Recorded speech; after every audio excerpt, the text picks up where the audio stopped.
ಪರಲೋಕದವುಗಳ ಕಡೆಗೆ ನೋಡುವಂತೆ ನಿಮ್ಮ ಆತ್ಮವನ್ನು ವಾಕ್ಯದಲ್ಲಿ ಬಲಪಡಿಸುವ ಅನುದಿನದ ಧ್ಯಾನ. ಇಂದಿನ ಧ್ಯಾನದ ಶಿರೋನಾಮೆ ದೇವರ ಕೆಲಸ, ನಮ್ಮ ಬದ್ಧತೆ. ಈ ದಿನದ ಸತ್ಯವೇದದ ವಾಕ್ಯ, ಆ ಸಮಾಧಾನ ವಾಕ್ಯವೇನೆಂದರೆ, ದೇವರು ಮನುಷ್ಯರ ಅಪರಾಧಗಳನ್ನು ಅವರ ಲೆಕ್ಕಕ್ಕೆ ಹಾಕದೆ ಲೋಕವನ್ನು ಕ್ರಿಸ್ತನಲ್ಲಿ ತನಗೆ ಸಮಾಧಾನಪಡಿಸಿಕೊಳ್ಳುತ್ತಿದ್ದನೆಂಬುದೇ. ಅದನ್ನು ಸಾರುವ ಸೇವೆಗೆ ನಮ್ಮನ್ನು ನೇಮಿಸಿದ್ದಾನೆ. 2 ಕೊರಿಂಥದವರಿಗೆ 5ನೇ ಅಧ್ಯಾಯ 19ನೇ ವಚನ. ಒಬ್ಬ ಮನುಷ್ಯನ ಜ್ಞಾನ, ಬುದ್ಧಿಮಟ್ಟದ ಹೇಳಿಕೆಗಳು ಎಷ್ಟೇ ದೊಡ್ಡದಾಗಿದ್ದರೂ ಅವನು ಪರಿಶುದ್ಧಾತ್ಮನ ಬೋಧನೆಗೆ ಒಳಗಾಗದಿದ್ದರೆ ಅವನು ಆತ್ಮಿಕ ವಿಷಯಗಳ ಬಗ್ಗೆ ತುಂಬ ಅಜ್ಞಾನಿಯಾಗಿರುತ್ತಾನೆ. ಅವನ ಆಂತರಿಕ ಹೃದಯದ ಜೀವನಕ್ಕೆ ಸ್ವಲ್ಪ ತಿಳುವಳಿಕೆಯನ್ನು ನೀಡುವ ರೀತಿಯಲ್ಲಿ ಅವನು ಸತ್ಯವನ್ನು ನಿರ್ವಹಿಸಬಹುದು. ಆತ್ಮಗಳು ತನ್ನ ನಂಬಿಕೆಗೆ ಬದ್ಧವಾಗಿರುವಂತೆ ಮಾಡಲು ಸಮರ್ಥನಾಗಿರುವ, ತನ್ನ ಆತ್ಮದಿಂದ ಅವರ ಆತ್ಮವನ್ನು ತುಂಬಲು ಸಮರ್ಥನಾಗಿರುವ, ನಿಸ್ವಾರ್ಥ ಪ್ರೀತಿಯಿಂದ ಒಬ್ಬರಿಗೊಬ್ಬರು ಇರುವಂತೆ ಮಾಡಲು ಸಮರ್ಥನಾಗಿರುವ ಮತ್ತು ಹೀಗೆ ಪಾಪಿಗಳನ್ನು ರಕ್ಷಿಸಲು ತನ್ನ ಮಗನನ್ನು ಲೋಕಕ್ಕೆ ಕಳುಹಿಸಿಕೊಟ್ಟಿದ್ದಾನೆಂದು ಸಾಕ್ಷಿ ಹೇಳಲು ಅವರಿಗೆ ಸಾಧ್ಯವಾಗುವಂತೆ ಮಾಡುವವನ ಮೇಲೆ ನಿಮ್ಮ ಸಂಪೂರ್ಣವಾದ ಅವಲಂಬನೆಯನ್ನು ಇರಿಸಿರಿ. ಎಲ್ಲ ನಿಜವಾದ ಸ್ವಾರ್ಥತ್ಯಾಗದ ಮೂಲವು ಕರ್ತನಾದ ಯೇಸುವಿನ ಮೇಲಿನ ಪ್ರೀತಿಯಾಗಿದ್ದು, ಅದು ಕ್ರಿಸ್ತನ ನೊಗವನ್ನು ಸುಲಭ ಮಾಡುತ್ತದೆ ಮತ್ತು ಆಹ್ಲಾದಕರವಾಗಿಸುತ್ತದೆ ಮತ್ತು ಮನುಷ್ಯರು ಕ್ರಿಸ್ತನ ಸೌಮ್ಯತೆ ಮತ್ತು ದೀನತೆಯನ್ನು ಕಲಿಯುವಂತೆ ಆಯ್ಕೆ ಮಾಡಲು ಕಾರಣವಾಗುತ್ತದೆ. ದೇವರ ಸೇವಕರಿಗೆ ಒಂದು ಸಾಮಾನ್ಯವಾದ ಕೆಲಸವಿದೆ.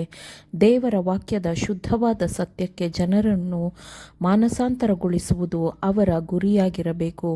ಅವರು ಮನುಷ್ಯರನ್ನು ತಮ್ಮೊಂದಿಗೆ ಜೋಡಿಸಿಕೊಳ್ಳಬಾರದು, ಯಾಕೆಂದರೆ ಮನುಷ್ಯರು ಹೇಳಬಹುದಾದ ಎಲ್ಲವನ್ನೂ ಪ್ರತಿಧ್ವನಿಸುತ್ತಾರೆ ಮತ್ತು ಅವರು ಮಾಡುವ ಎಲ್ಲ ಸಲಹೆಗಳನ್ನು ಅವರು ಕೇಳುತ್ತಾರೆ. ಪ್ರತಿಯೊಂದು ನಿಜವಾದ ಸಭೆಯ ಅಡಿಪಾಯ ಕ್ರಿಸ್ತನೇ ಆಗಿದ್ದಾನೆ. ಈ ಹೊಸ ನಂಬಿಕೆಗೆ ತೆರೆಯಲ್ಪಟ್ಟವರೆಲ್ಲರೂ ಕ್ರಿಸ್ತನ ಮೇಲೆ ಸ್ಥಾಪಿಸಲ್ಪಡಬೇಕು. ಸುವಾರ್ತೆಯ ಸರಳವಾದ ಸ್ಪಷ್ಟವಾದ ಸತ್ಯಗಳನ್ನು ಮನಸ್ಸಿನ ಮುಂದೆಯೇ ಇರಿಸಿಕೊಳ್ಳಬೇಕು. ಪಾಪಕ್ಕೆ ಪ್ರಾಯಶ್ಚಿತ್ತವಾಗಿ ಶಿಲುಬೆಗೇರಿಸಲ್ಪಟ್ಟ ಕ್ರಿಸ್ತನೇ ಸುವಾರ್ತೆಯ ದೊಡ್ಡ ಕೇಂದ್ರ ಸತ್ಯವಾಗಿದ್ದಾನೆ. ಇದರ ಸುತ್ತಲೂ ಎಲ್ಲ ಸತ್ಯಗಳು ಗುಂಪು ಸೇರುತ್ತವೆ. ಈ ಮಹಾಸತ್ಯವೆಂಬ ನದಿಗೆ ಎಲ್ಲ ಇತರ ಸತ್ಯಗಳು ಉಪನದಿಗಳಾಗಿವೆ.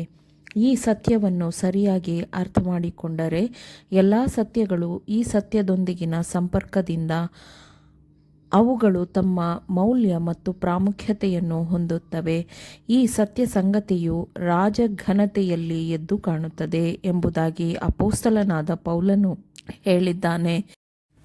ಕ್ರಿಸ್ತನೇ ವಿಮೋಚನೆಗಿರುವ ಏಕೈಕ ಸಾಧನ ಎಂದು ಆತ್ಮಗಳನ್ನು ಕ್ರಿಸ್ತನ ಕಡೆಗೆ ನಡೆಸುವ ಅಗತ್ಯತೆಗೆ, ಪ್ರಾಮುಖ್ಯತೆಗೆ ದೇವರ ವಾಕ್ಯದ ಶಿಕ್ಷಕರ ಮನಸ್ಸುಗಳನ್ನು ಪೌಲನು ಕರೆಯುತ್ತಾನೆ.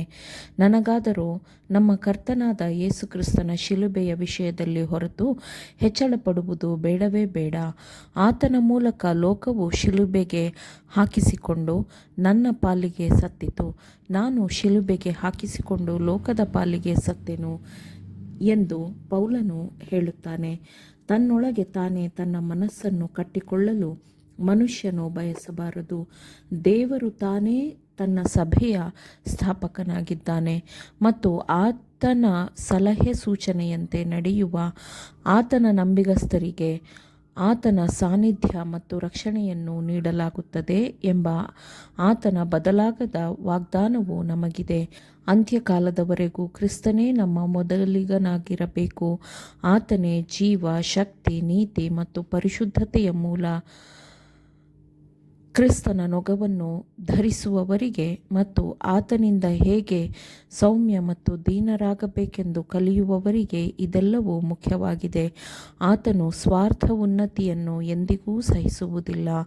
ಆಮೇನ್. ದೇವರ ವಾಕ್ಯಗಳನ್ನು ಶ್ರದ್ಧೆಯಿಂದ ಆಲಿಸುವವರು ಮಾತ್ರವೇ ಆಗಿರದೆ ಪಾಲಿಸುವವರೂ ಆಗಬೇಕೆಂದು ನಿಮ್ಮನ್ನು ಉತ್ತೇಜಿಸುತ್ತೇನೆ. ಪರಿಶುದ್ಧಾತ್ಮನ ಸಹಾಯದಿಂದ ಆಲಿಸಿದ ನಿಮ್ಮೆಲ್ಲರಿಗೂ ಧನ್ಯವಾದಗಳು. ಮತ್ತೆ ದೈನಂದಿನ ಧ್ಯಾನಕ್ಕಾಗಿ ನಾಳೆ ಸಂಧಿಸೋಣ. ಆಮೇನ್.